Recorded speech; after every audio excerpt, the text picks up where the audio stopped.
Les yeux de votre cœur étant éclairés, pour que vous sachiez quelles sont les richesses de la gloire de son héritage dans les saints. Éphésiens 1,18.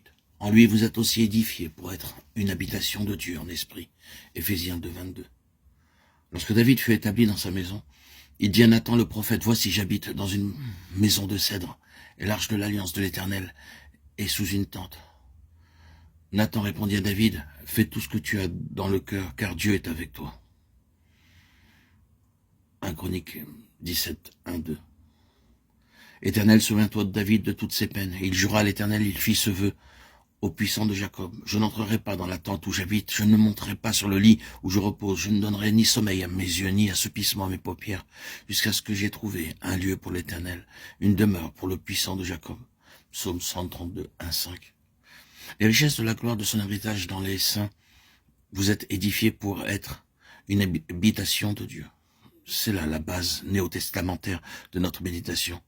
Mais nous nous tournons vers l'Ancien Testament pour voir cela préfiguré dans le premier livre des Chroniques, au chapitre 17, lorsque David fut établi dans sa maison.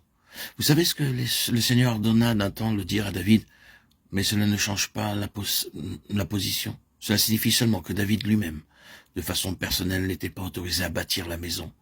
Et lorsque cela a été rendu clair, le Seigneur dit à David plusieurs choses très précieuses et pleines de bonté.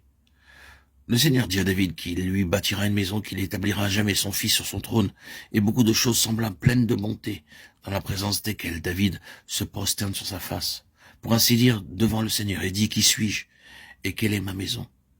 Puis le chapitre 18 commence de cette façon. Après cela, David bâtit les Philistins et les humilia, et il enleva de la main des Philistins Gath et les villes de son ressort. Il bâtit les Moabites, et ainsi de suite. Or, tout cela peut trouver sa place dans Apocalypse 12, 11. Ils l'ont vaincu à cause du sang de l'agneau et à cause de la parole de leur témoignage. Et ils n'ont pas aimé leur vie jusqu'à craindre la mort. Il se peut que vous ne voyez pas comment tout cela concorde ou se trouve présent. Mais je pense que nous le verrons très vite dans les prochains audios. Il y a une chose en relation ici avec le vainqueur sur laquelle on doit présentement mettre l'accent. Et c'est celle-ci, que la question du vainqueur est une question de cœur. Quand nous avons dit tout ce que nous pouvons dire au sujet du vainqueur, tout se résume à ceci. C'est une question de cœur. Le lien entre la lettre aux Éphésiens écrite par Paul, de laquelle le fragment que nous avons lu est un échantillon, et le message écrit de Patmos pour Jean à Éphèse est tout à fait clair pour nous. La révélation accordée consistait en un mot, en ceci, que les yeux de leur cœur soient éclairés par un esprit de sagesse et de révélation pour connaître les richesses de la gloire de son héritage dans les saints. Le message à Éphèse, dans le second chapitre de l'Apocalypse, est « Tu as abandonné ton premier amour. Souviens-toi donc d'où tu es tombé. » C'est une question d'avoir le cœur attaché pleinement, absolument et fortement à ce qui, dans la pensée du Seigneur, est l'objet de la plus grande importance pour lui. Il n'y a aucun passage de l'Écriture qui met cela en valeur plus pleinement et plus parfaitement que ce petit fragment, les richesses de la gloire, de son héritage dans les saints. C'est ce à quoi le cœur du Seigneur est attaché. C'est ce qui est précieux pour le Seigneur.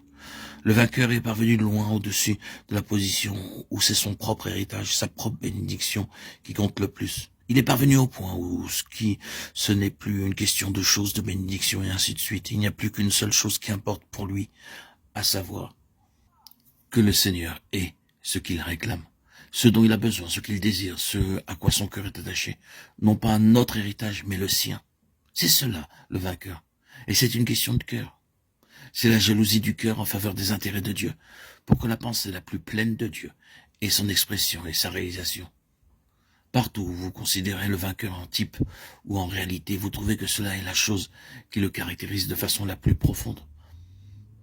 C'est une question de cœur.